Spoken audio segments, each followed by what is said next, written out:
Et oui, Jules-Édouard, je suis avec Philandard de Maximon, directeur général du Musée national de Grosville, encore sous le choc après les terribles destructions d'œuvres d'art en Irak, n'est-ce pas? Oui, des pans entiers de notre patrimoine mondial détruits à coups de masse, c'est un véritable drame pour l'humanité.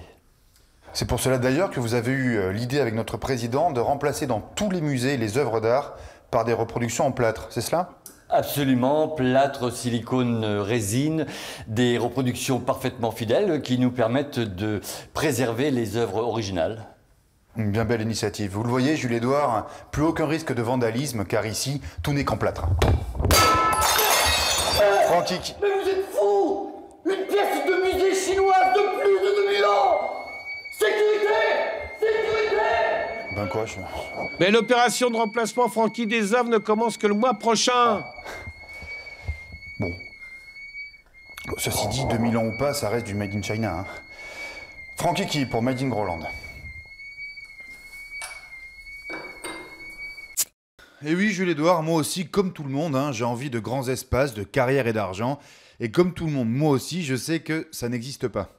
Du coup, cette semaine, je vous propose un vrai plan de vie, le djihad. Alors le djihad, vous le savez, hein, c'est s'investir dans une guerre religieuse contre un oppresseur qui n'est pas comme vous, musulman, et de défendre sa cause en devenant un martyr. Cool. Sauf que je ne suis pas musulman, hein, ni même religieux, je n'ai rien contre les juifs, les catholiques, les rouquins, les homosexuels ou que sais-je encore. En revanche, Monsieur Galibert, mon ancien prof de maths de 6e, lui, je le foutrais bien un petit djihad sur le coin de la gueule. Lui qui pensait que je ne ferais jamais rien de ma vie, ben voilà, 25 ans après, il verra bien qu'il avait...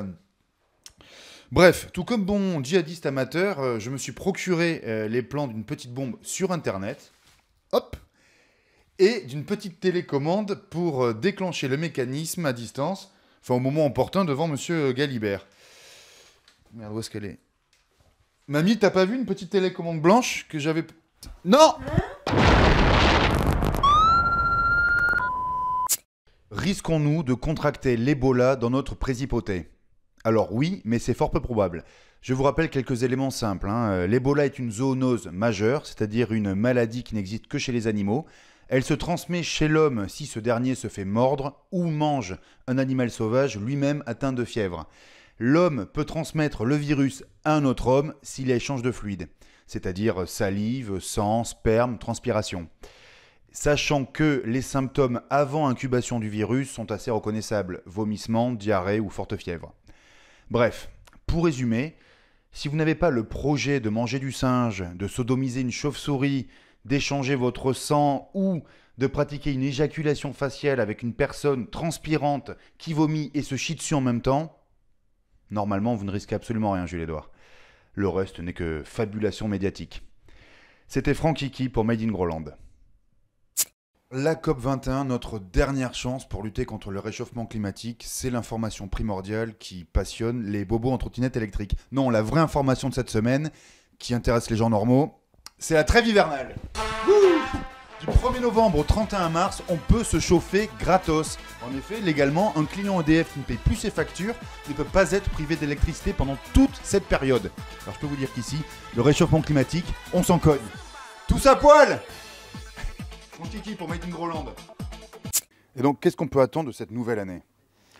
J'ai bien étudié les courbes, regardé les chiffres avec précision. Non, les perspectives à court et moyen terme pour cette nouvelle année sont clairement désastreuses. Tant sur le plan politique que sur le plan économique, notre société est en faillite totale. Les électeurs se tournent vers les extrêmes, confortés par leur peur de l'étranger, du terrorisme. Pas possible ça, tu peux pas juste dire bonne année comme tout le monde. Bonne année! C'est ça que les gens veulent entendre, un message d'amour, d'espoir, d'amitié. Voilà, des bisous, des pas de danse, de la fin de musique et du sexe. Pas des analyses comme ça à la con, là.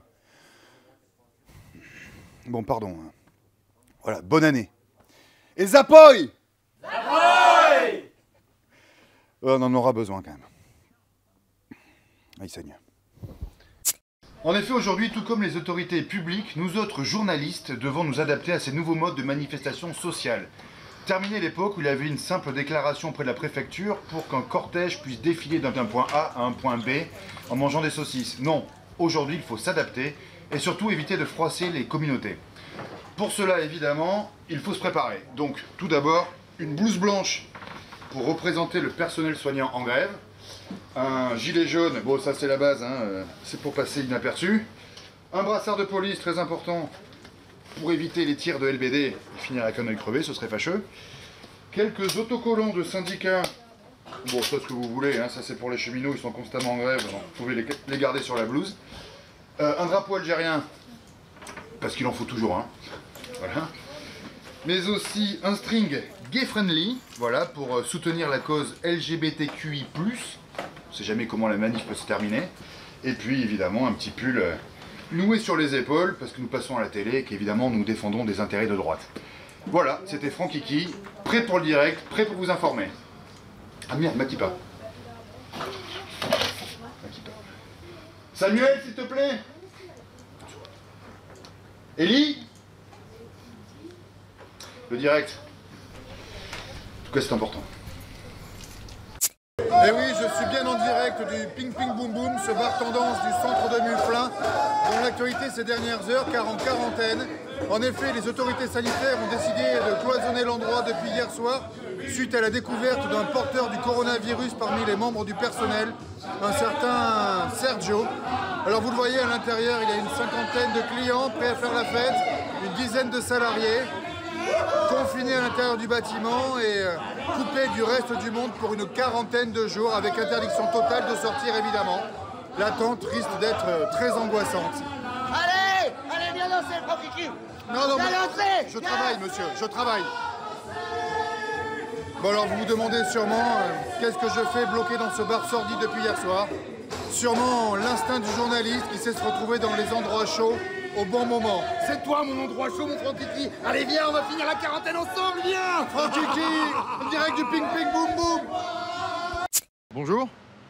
Cette année, terminé les reportages mal rémunérés aux quatre coins du Groenland, car en effet, j'ai gagné 92 millions à la loterie nationale, et c'est pour ça que j'ai décidé d'investir la moitié de cette somme dans la production de soja transgénique au Brésil, afin de faire fructifier mon capital. Et vous? Eh bien non, surprise, je suis toujours bel et bien journaliste, car ce n'est pas vraiment moi que vous venez de voir, mais un deepfake. Non, je n'ai pas gagné à la loterie nationale. Non, je n'ai pas investi d'argent dans cette industrie qui pollue l'Amazonie entière. Hein. Je suis pas un fils de pute. En revanche, je suis avec Mathéo. Mathéo qui est un jeune hacker recruté par les services groenlandais pour traquer les fausses informations. Mathéo, bonjour. Bonjour. Est-ce que vous pouvez expliquer à nos téléspectateurs ce qu'est un deepfake? Bien sûr, c'est un trucage numérique hyper perfectionné qui permet de permuter votre visage sur un corps et de lui faire dire ce que je veux. Et de ternir sa réputation. Donc, me concernant, vous êtes parti de quelle image? De celle-ci que m'a donné un de vos caméramans. Il vous filmait en train d'attendre que la ministre de l'écologie finisse de signer un décret pour l'interviewer. Ah oui, je me souviens, oui. C'était un truc d'école, un peu off the record. Bon. Voilà, je suis parti de cette image de base.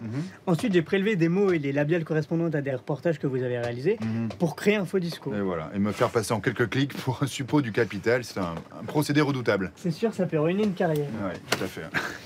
Bon, on a compris le principe du deepfake. Merci Mathéo. Franck Kiki pour Gros News.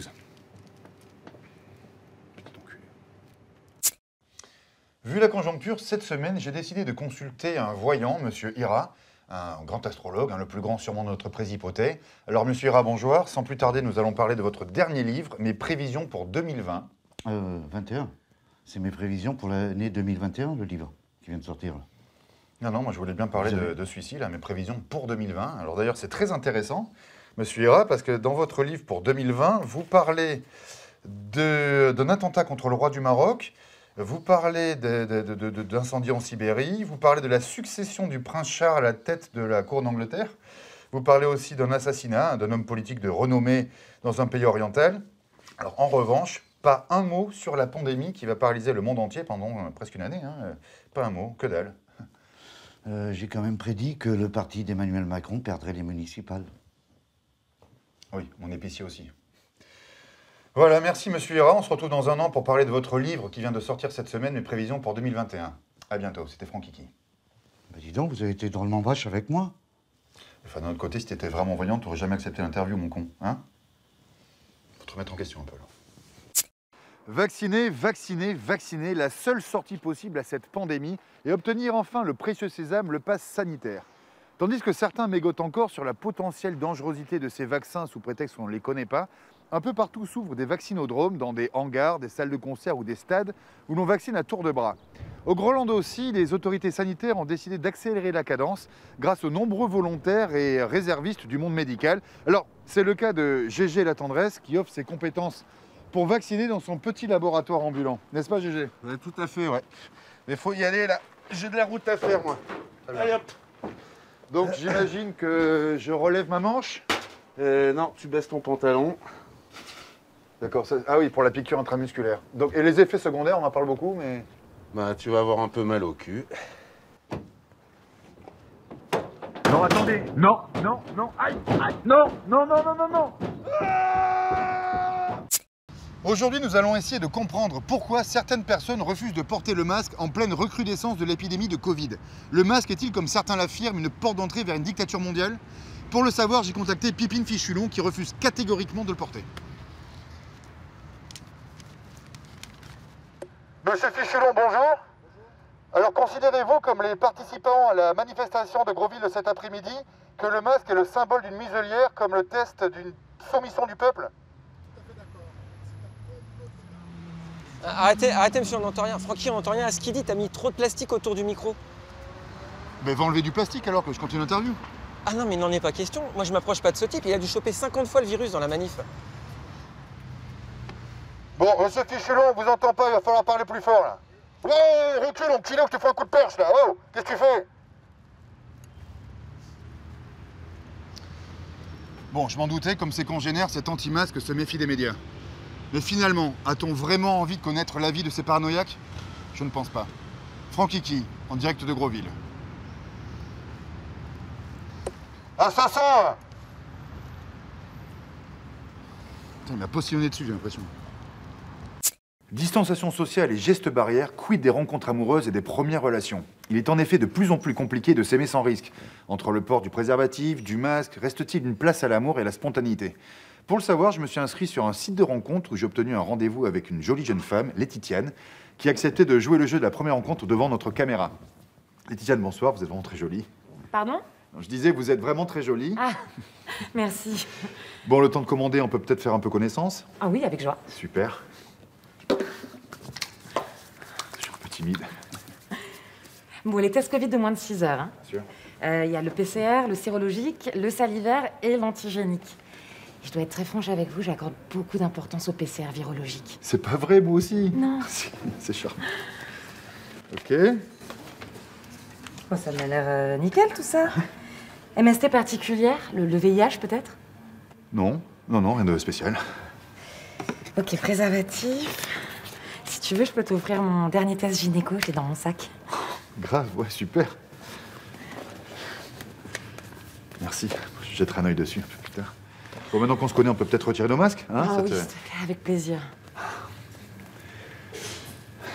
Et si tu vois pas d'inconvénient, on pourrait peut-être se checker les coudes. Bon, les couilles direct, non? Analyse de merde. Pauvre bouffon, va. Voilà, comme vous le voyez, certaines choses ne changeront jamais. Les femmes. Francky Key, en direct de Grosville. Il a oublié son gel.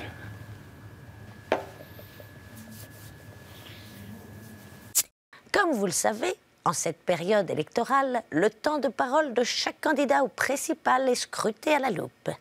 C'est pourquoi j'appelle sans plus tarder Francky Key. Oui, en effet, je suis avec le candidat écologiste de ces principales groenlandaises 2022. Alors, il s'avère qu'après recomptage, vous avez très exactement une lettre de retard par rapport aux autres candidats. Donc, par souci d'égalité, je vais vous demander de prononcer une lettre, une seule, afin que le temps de parole soit le même pour tous. Merci, voilà, ça y est. Tous les candidats ont prononcé le même nombre de lettres et c'est tant mieux pour la démocratie qui en sort une nouvelle fois grandie. Je vais te demander de fermer ta gueule. On arrête maintenant, plus un bruit, plus un son. Voilà, sinon je vais passer mon temps à faire le tour des candidats et franchement, c'est plus possible. Francky Key pour Groenland Info. Chut. À une semaine des principales groenlandaises, pour faire le point sur cette élection majeure, on retrouve Francky Key. Oui, je suis en direct du palais présidentiel pour cette annonce que tout le monde attend. Alors je me tourne vers notre président. Monsieur le président, bonjour. Alors je vous pose la question sans détour. Est-ce que vous briguez un nouveau mandat? Si c'est oui, tapez une fois. Si c'est non, tapez 2 fois. Voilà, c'est officiel, notre président sera candidat à sa propre réélection. Et étant le seul à avoir le droit de vote dans notre précipauté, et nous ayant malheureusement quitté il y a 4 années, j'imagine que ce vote sera par procuration? Oui, c'est confirmé. Notre président sera encore le guide de notre belle précipauté pendant ces 5 prochaines années. C'était Franck Kiki. Et pour mon poste à la culture, on avait parlé des... La sortie du livre Les Fossoyeurs a plongé le groupe Orpea, leader mondial des EHPAD, au cœur d'un énorme scandale. Sur ce sujet, nous rejoignons Franck Kiki en direct. Orpea n'a pas fini de trembler, car ce que vous voyez sur ce bureau n'est ni plus ni moins que la suite du livre de Victor Castanet que je viens d'écrire et que j'ai intitulé Les Fossoyeurs 2, dans lequel je révèle, avec de nouveaux témoignages à l'appui, les dysfonctionnements encore bien plus graves dans leurs EHPAD. Et j'insiste sur le fait que si ce livre sort, le groupe ne s'en remettra jamais. Le directeur finira en prison, prison dans laquelle il deviendra l'objet sexuel de ses codétenus pour une cigarette, un carré de chocolat ou un paquet de nouilles. Mais qu'est-ce que vous avez regardé votre téléphone? Vous attendez le témoignage d'une nouvelle victime, c'est ça? Non, en fait j'attends que le groupe Orpea me propose 15 millions d'euros pour éviter que mon livre sorte comme ils ont fait avec Victor Castanet. Voilà. D'ailleurs, pour 14 millions d'euros, ça marche aussi. Hein. S'il y a des problèmes de trésorerie ou de gestion, on peut en parler. Voilà. Et pour le même prix, je suis prêt à donner les noms de ceux qui ont témoigné contre eux. Mais c'est scandaleux, ça, Francky. Oh, ça va, hein. Avec ce que vous me payez, vous, sur cette chaîne, là, je peux même pas m'en payer un EHPAD quand je serai vieux. Hein. Bon, 13 millions d'euros et cette enquête disparaît. Voilà, je la brûle, ça disparaît. 1000 euros. 1000 euros. 1000 euros et... terminé. Franck Kiki. Appelez-moi au 06 37 12. Comme quoi, il y a aussi les fossoyeurs du métier de journaliste. Mais ça, vous n'en entendrez jamais parler sur aucune chaîne d'infos, puisqu'ils sont actionnaires majoritaires. En plein pic d'épidémie Omicron, ici à l'hôpital Pierre-Vassilu, c'est le coup de feu. Encore 2 personnes viennent d'arriver aux urgences, inconscientes, et dont il faut s'occuper au plus vite. Ici, nous avons Forfandar Melayoul, paisible retraité, une carrière dans le bâtiment exemplaire, grand-père de 3 petits-enfants qui a besoin d'une greffe du foie en urgence. Alors oui, c'est vrai, Forfandar a un peu abusé de la bouteille, Forfandar a perdu son permis 3 fois, il a un peu tapé sur sa femme, montré son cliquet aux autorités, mais de la vie de tout, c'est un ami exemplaire, très doué pour le bricolage. Et là, nous avons Paulasson Villaterou, Paulasson qui a 39 ans, commercial, non vacciné. Alors, il est père de 2 enfants, sa santé s'est détériorée d'un seul coup suite à un cluster chez lui, avec 14 personnes pendant les fêtes de fin d'année, alors qu'on avait dit pas plus de 6. Oui, mais voilà, monsieur n'écoute personne, il est anti-vax de conviction. Et puis on a passé de recul avec le vaccin, blablabla. Du recul, il en a maintenant. Voilà, vous avez tous les éléments entre vos mains. Il reste un seul litre disponible. Alors qui, de l'alcoolique chronique ou du bobo borné, mérite-t-il d'être sauvé? C'est à vous de jouer, c'est à vous de décider. Alors n'attendez plus et votez au 96 22, tapez 1 pour le pochetron, 2 pour les responsables, un séjour pour 2 aux îles Koufou est en jeu. Alors bonne chance à tous. Je crois qu'il vous souhaite bonne chance aussi, ça c'est très fair-play. Merci. Pour changer un peu de sujet, on va parler de la guerre en Ukraine. À moins de vivre en slip dans une yourte, vous êtes sûrement au courant qu'à l'Est se joue l'avenir du monde libre. Sur place, sur la ligne de front, nous retrouvons notre correspondant Franck Kiki. Francky? Non, je fuis la ligne de front pour être exact. Parce que mourir pour Poutine, ça n'a jamais été le projet. Hein. Quoi? Mais qu'est-ce que vous faites en uniforme russe, Francky? Non, mais moi je voulais juste faire comme Gérard Depardieu en fait. C'était ça. Parce que se faire naturaliser pour pas payer d'impôts, c'était une super idée. Donc je suis devenu russe. Voilà, la suite vous la connaissez. Poutine s'en prend plein la gueule. Donc il mobilise 300 000 Russes, dont Bibi. Et maintenant vous êtes déserteur? Ah non, ça je vous permets pas ça. Non, je suis un homme de conviction. Jamais je me battrai contre mes frères ukrainiens, jamais. Oui, je suis un putain de lâche, oui j'avoue. Oui, je suis un lâche. La boue et la guerre, c'est pas pour moi. Dites à monsieur Micron que je suis prêt à payer 25% d'impôts, mais je vais rentrer au Groenland. 36%? 36%? Putain, mais c'est du viol! Ok, je paierai 36%. Ce que vous voulez, je paierai mes impôts pour financer des écoles, les fonctionnaires à faire la grève, à faire la retraite à 50 ans, ce que vous voulez. Mais je vais rentrer. Franck Kiki, pour un monde libre, d'acquis sociaux et d'assistés. Ça, c'est mon grand-père, vous voyez. Déserteur et socialiste. Cours, viens. Merci Francky. Maintenant, on comprend mieux pourquoi les Russes sont en pleine déroute. Ça paye! Tu vas mettre ton masque, bordel?